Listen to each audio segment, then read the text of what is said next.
Hi, this is Megan with Beadaholique, and today I'm going to show you how to cover a Nunn channel bangle bracelet with bead weaving.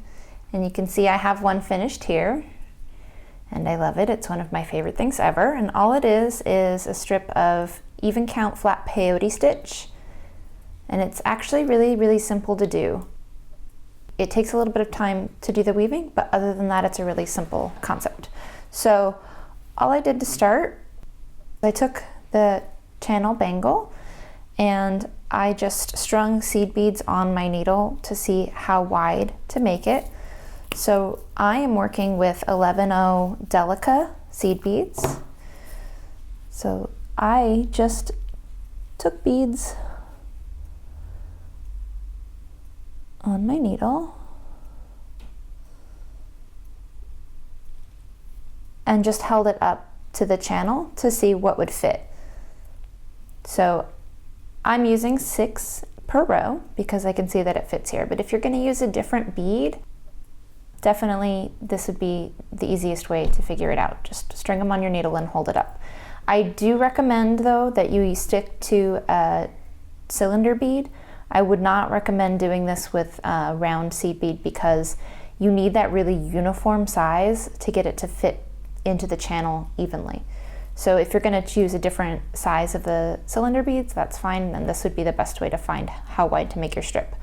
But I wouldn't go using something that's going to have more of a variation in size. So then all you do is make a strip. Oops, and I forgot to trim that end. I did already tie that off, so go ahead and make a strip of bead weaving.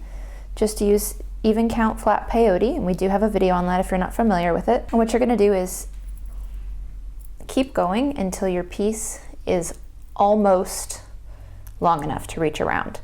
And the reason you don't want to make it exactly the right size is because there's this little teeny lip in the channel bangle, and that is going to hold it on really pretty well, but only if it's tight. So it gives a little bit, it's got some stretch to it, and you want to go ahead and use that to hold it on. So as you can see, this one I didn't put any glue on, and I can actually rotate the bead weaving, but it doesn't go anywhere because it's really snug. If you're worried about it holding, if you think it's going to get a lot of wear and tear, just put some E6000 on the bangle in the channel before you put this on. You don't want to put a lot, you don't want it to seep through your bead weaving, but that will help if you're worried about it. Personally, I think it's pretty secure. I'm just gonna use the tension.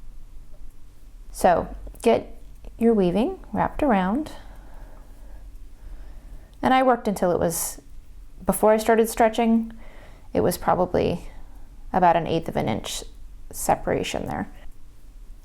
And then just push it in. You will get some beads because they are not completely uniform. You will get some that stick up a little bit and don't fall right into the channel, but it's not that big of a deal. You can't really notice them that much. So push them in as best you can and pull it around. Just use your fingers and pull your weaving around until it meets up. Then you're going to, with the thread that's already on there, just start zipping up the ends by going into the last bead on the row across and then going into the beads that stick out on each side, back and forth. And you don't need to pull it tight on every one. That might actually make your last row a little loose. Just kind of go in and get through all of them loosely, and then you can pull it tight. Okay, go ahead and stretch them so that it's all the way together and pull. And you can see that seam just disappears. And you do want to make sure that you tie off and weave in all of your loose ends before you do this, otherwise you're not going to be able to get in there very well.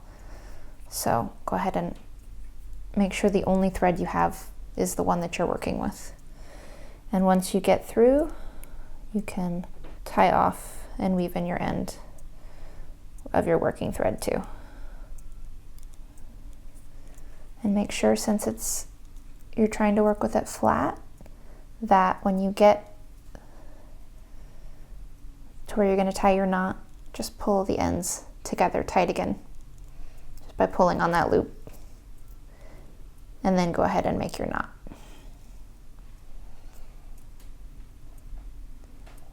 And just weave it through a little bit before you cut it off.